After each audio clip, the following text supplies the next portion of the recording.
अस्सलामुअलैकुम मेरे किसान भराओ, शाला वसदे रहो, आबाद रहो, खुशियां देते रह वंजो। पहली वीडियो दे विच आखा है कि भी फसलों के लिहाज नाल तुहाडी हर किस्म की रहनुमाई करेंदा रहे वैसा। अगर भरा तुसां तावन करेंदे रह वैसो तां यकीनन तुसां फ़ायदा हासिल करे सो। तां खबर आवाज़ सरगाणी मेरे को मशवरा गिंदे पैन कि यार मैं हुण तिल बीजे हुए हैं, उन्हां दी कटाई तो बाद ना ते बई मैं क्या फसल बीजां।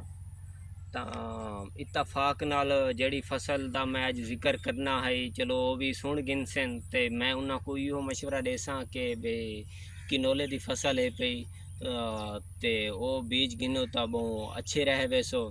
ਤਹਾਈ ਫਾਇਦਾਮੰਦ ਫਸਲ ਹੈ ਪਈ ਕਿਨੋਲੇ ਦਾ ਦੋਸਤੋ। ਖਰਚਾ ਬਹੁਤ ਕਮ ਹੈ ਪਿਆ, ਕਣਕ ਕੋਲੋਂ ਇੰਦੇ ਪੈਸੇ ਚੰਗੇ ਆਵਨ ਸਾਲ ਦੇ ਵਿੱਚ, ਠੀਕ ਹੈ ਨਾ।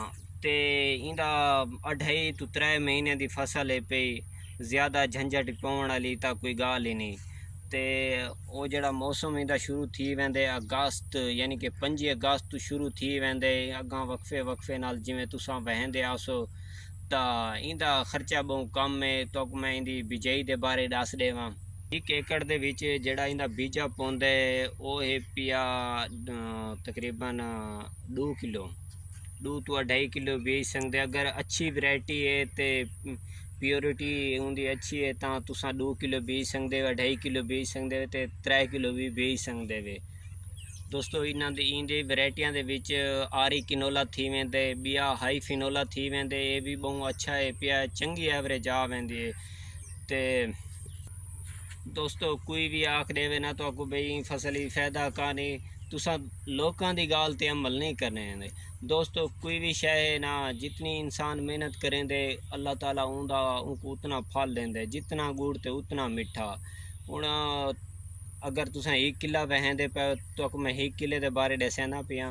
1 किले दे विच तले तुसा DAP पा देसो ते तुसा वहा दिते, रकबे की तैयारी अच्छी होनी चाहिए। उनके तो बाद जेले पहला पानी तुसा लेसो, 18 दिन बाद पहले पानी लेसो, उनके विच 1 बोरी यूरिया दी दे देसो। वाला जेले दूजा पानी लेसो उन टाइम लेसो कि जेले फुल चाहिए खड़ा हो सी ते अद्धी बोरी यूरिया दी देसो।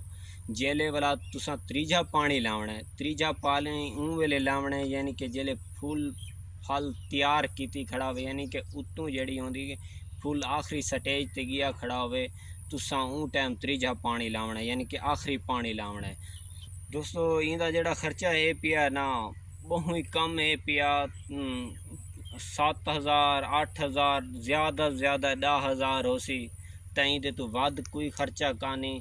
कणक कोलू तो मेरे लिहाज नाल ये बहुत चंगी फसल है। कोई दोस्त बस कणक वहावन ते खड़ गए, बईयां फसलां वाह के देखो तो पता लगे तो बिना फसलों के विच काफ़ी बचत है पई। इनकी जड़ी पिछले साल मैं वही है तो मेरी 20 मन आ गई एवरेज किले चों, 20 तो ज़्यादा वे 20 25 30 मणा तई दी एवरेज आ वेंदी किले दी। तो ये बन वेंदे 50 तो 70 तो 75 हज़ार, 70 75 हज़ार, यानी कि इंदे पिछों फसल दे मुनाफा आ वेंदे। ते कणक दा डिठा वने तो खर्चा बहुत ज़्यादा है पिया, 20 तो 25 हज़ार किले का कर खड़दे, 55,000 50,000 किले विचों इनकम आंदी। उनदे विच बे अखराजात जेड़े होने बाद वाले वो भी भला पूरे नहीं थींदे। तो लिहाजा मैं मशवरा देसां तां किनोले दी फसल बिजेसो दोस्तों। अगर तुम मेरे नाल तावन करेंदे रह वैसो तो यो जियां बईयां वीडियो मिलदियां रह वैसन, मेरे चैनल को ज़रूर सब्सक्राइब करना है, ज़रूर सब्सक्राइब करना है। वला तो आखण का मकसद ये है कि मेरे को खुशी थी पई मैं अपने किसान भरावां की मदद करेंदा पिया, ते उनदे विच तो दसेंदा पिया दोस्तों। जड़ियाँ तो मैं अगलिया वीडियो दे विच दसेसा वो बड़ियाँ अच्छियाँ फसलां हैं ते उन्हां दे विच इंतहा मुनाफा है पिया। तब तक के लिए इजाज़त दें, अल्लाह हाफिज़, अपने हिफ्ज़ व ईमान में रहें, खुशा।